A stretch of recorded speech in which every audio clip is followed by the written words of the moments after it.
ಕಣ್ಣೀರು ಹಾಕಿದ ರೇಣುಕಾಸ್ವಾಮಿ ತಂದೆ ತಾಯಿ. ಸೊ ಅಷ್ಟಕ್ಕೂ ಒಂದು ದರ್ಶನ್ ರವರು ನಮ್ಮ ಮಗ ಇದ್ದ ಹಾಗೆ. ಸೊ ಅವರ ನರಳಾಟವನ್ನು ನಮಗೆ ನೋಡೋಕ್ಕೆ ಆಗ್ತಿಲ್ಲ.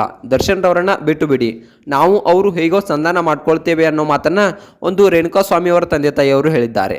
ಸೊ ಸದ್ಯ ಈಗಾಗಲೇ ದರ್ಶನ್ ರವರು ಜೈಲಿನಲ್ಲಿ ತುಂಬಾ ಕಷ್ಟಗಳನ್ನ ಸಂಕಷ್ಟಗಳನ್ನ ಎದುರಿಸ್ತಾ ಇದ್ದಾರೆ.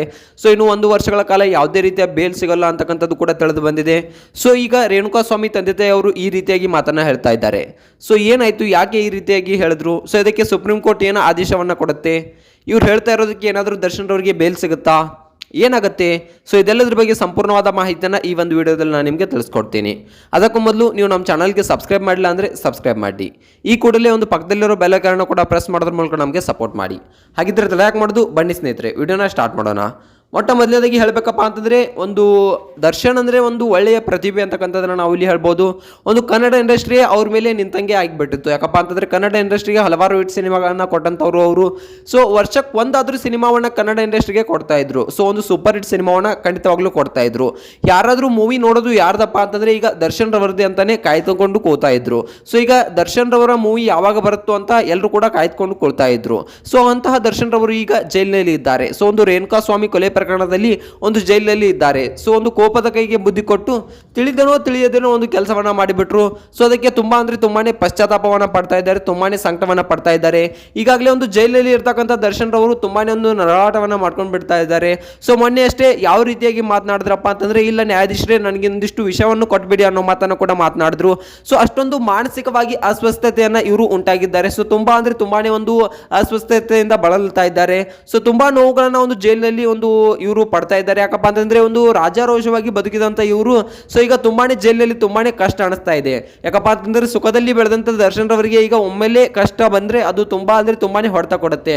ಯಾಕಂತಂದ್ರೆ ತುಂಬಾನೇ ಒಂದು ಕಷ್ಟದಿಂದ ಬೆಳೆದಿದ್ದು ನಿಜ ಆದ್ರೂ ಕೂಡ ಇತ್ತೀಚೆಗಷ್ಟೇ ಒಂದು ಸುಖವನ್ನ ಒಂದು ಇವರು ಆರಂಭಿಸಿದವರು, ಸುಖದಲ್ಲೇ ಬೆಳೆದಂಥವ್ರು. ಸೊ ಒಂದು ಹಲವಾರು ಒಂದು ಹಿಟ್ ಸಿನಿಮಾಗಳನ್ನ ಕೊಟ್ಟಿದ್ರು ಮತ್ತು ಹಲವಾರು ಜನರಿಗೆ ದಾನ ಧರ್ಮಗಳನ್ನ ಕೂಡ ಮಾಡಿದ್ರು. ಯಾಕಪ್ಪ ಅಂತಂದ್ರೆ ದರ್ಶನ್ ರವರು ತಮ್ಮ ಮನೆ ಬಾಗಿಲಿಗೆ ಬಂದಂಥವ್ರಿಗೆ ಯಾವತ್ತೂ ವಾಪಸ್ ಕಳಿಸಿಲ್ಲ. ಸೊ ತಮ್ಮ ಕೈಲಾದಷ್ಟು ಏನಾದರೂ ದಾನ ಧರ್ಮವನ್ನು ಮಾಡಿ ಸೊ ಹಲವಾರು ಒಂದಿಷ್ಟು ಗೋ ಸಾಕಾಣಿಕೆಗಳನ್ನಾಗಿರ್ಬೋದು, ಒಂದು ಪ್ರಾಣಿ ಪಕ್ಷಿಗಳನ್ನ ಸಾಕ್ತಾ ಇದ್ರು. ಅದಾದ ನಂತರ ನೋಡ್ಬೇಕಪ್ಪ ಅಂತಂದ್ರೆ ಹಲವಾರು ಜನರಿಗೆ ಒಂದು ದಾನ ಧರ್ಮವನ್ನು ಕೂಡ ಮಾಡಿದ್ರು. ಸೊ ಒಂದು ಮನುಷ್ಯ ಎಷ್ಟೇ ಒಂದು ದಾನ ಧರ್ಮವನ್ನು ಮಾಡಲಿ, ಎಷ್ಟೇ ಒಳ್ಳೆ ಕೆಲಸವನ್ನು ಮಾಡಲಿ, ಎಷ್ಟೇ ಒಂದು ಸಮಾಜಕ್ಕೆ ಸಮಾಜಮುಖಿ ಕಾರ್ಯವನ್ನ ಮಾಡಲಿ, ಸೊ ಆದ್ರೆ ಆ ಮನುಷ್ಯನನ್ನ ಕರೆಯಲ್ಪಡೋದು ಒಂದು ಸಣ್ಣ ತಪ್ಪಿನಿಂದ.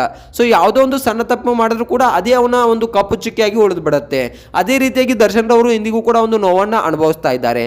ಸೊ ಒಂದು ಬೆನ್ನು ನೋವು ಆಗಿರ್ಬೋದು, ಒಂದು ಸೊಂಟ ನೋವು ಆಗಿರ್ಬೋದು, ಹಲವಾರು ನೋವುಗಳನ್ನ ದರ್ಶನ್ ರವರು ಇಂದಿಗೂ ಕೂಡ ಒಂದು ಜೈಲಿನಲ್ಲಿ ಅನುಭವಿಸ್ತಾ ಇದ್ದಾರೆ. ಇನ್ನು ನೋಡ್ಬೇಕಪ್ಪ ಅಂತಂದ್ರೆ ದರ್ಶನ್ ರವರು ಯಾವಾಗ ಹೊರಗೆ ಬರ್ತಾರೆ ಅಂತಕ್ಕಂಥದ್ದು ಅಭಿಮಾನಿಗಳು ಕಾಯ್ತಾ ಕೂಳ್ಕೊಂಡಿದ್ದಾರೆ. ಸೊ ಒಂದು ವಕೀಲರು ಕೂಡ ಹಲವಾರು ಒಂದು ಪ್ರಯತ್ನಗಳನ್ನ ಮಾಡಿದ್ರು ದರ್ಶನ್ ರವರನ್ನ ಹೊರತರಲಿಕ್ಕೆ. ಇಲ್ಲ ದರ್ಶನ್ ರವರನ್ನ ಹೇಗಾದ್ರೂ ಮಾಡಿ ಹೊರತರಲೇಬೇಕು ಅನ್ನೋದ್ರ ಮೂಲಕ ಹಲವಾರು ಬಾರಿ ಒಂದು ಕೋರ್ಟ್ನಲ್ಲಿ ಒಂದು ವಾದವನ್ನ ಮಾಡಿದ್ರು. ಸೊ ಬೇಲ್ಗೆ ಒಂದು ಹಲವಾರು ಬಾರಿ ಅರ್ಜಿಯನ್ನ ಹಾಕಿದ್ರು. ಸೊ ಇಲ್ಲ ದರ್ಶನ್ ರವರಿಗೆ ತುಂಬಾ ಒಂದು ಅಲ್ಲಿ ಸೆಟ್ ಆಗ್ತಾ ಇಲ್ಲ, ತುಂಬಾನೇ ಒಂದು ಕೋಪ ಆಗ್ತಾ ಇದೆ. ಸೊ ಅವರಿಗೆ ಸರಿಯಾಗಿ ಒಂದು ಉಪಚಾರಗಳು ಸಿಗ್ತಾ ಇಲ್ಲ ಅನ್ನೋ ಮಾತನ್ನು ಕೂಡ ಹೇಳಿದ್ರು. ಅದರದ್ದು ನ್ಯಾಯಾಧೀಶರು ಹೇಳಿದ್ರು, ಇಲ್ಲ ಯಾವುದೇ ಬೇಲ್ ಸಿಗೋದಿಲ್ಲ ದರ್ಶನ್ ರವರಿಗೆ, ಇನ್ನು 1 ವರ್ಷಗಳ ಕಾಲ ಯಾವುದೇ ಬೇಲ್ ಸಿಗೋದಿಲ್ಲ ಅನ್ನೋ ಮಾತನ್ನ ಒಂದು ನ್ಯಾಯಾಧೀಶರು ಸ್ಪಷ್ಟವಾಗಿ ಹೇಳಿಬಿಟ್ಟಿದ್ರು. ನೀವು ಯಾವುದೇ ರೀತಿಯ ಕೋರ್ಟ್ ಟೈಮನ್ನು ವೇಸ್ಟ್ ಮಾಡಬೇಡಿ, ಯಾವುದೇ ಒಂದು ಬೇಲ್ ಸಿಗೋದಿಲ್ಲ ಅನ್ನೋ ಮಾತನ್ನ ಹೇಳಿದ್ರು. ಆದರೆ ಈಗ ಒಂದು ಟ್ವಿಸ್ಟ್ ಕೂಡ ಬಂದಿದೆ. ಒಂದು ರೇಣುಕಾಸ್ವಾಮಿ ತಂದೆ ತಾಯಿಯವರು ಇಲ್ಲ ಅವರನ್ನು ಬಿಟ್ಬಿಡಿ, ನಾವು ಅವರು ಸಂಧಾನ ಮಾಡ್ಕೊಳ್ತೀವಿ ಅನ್ನೋ ಮಾತನ್ನ ಹೇಳ್ತಾ ಇದ್ದಾರಂತೆ.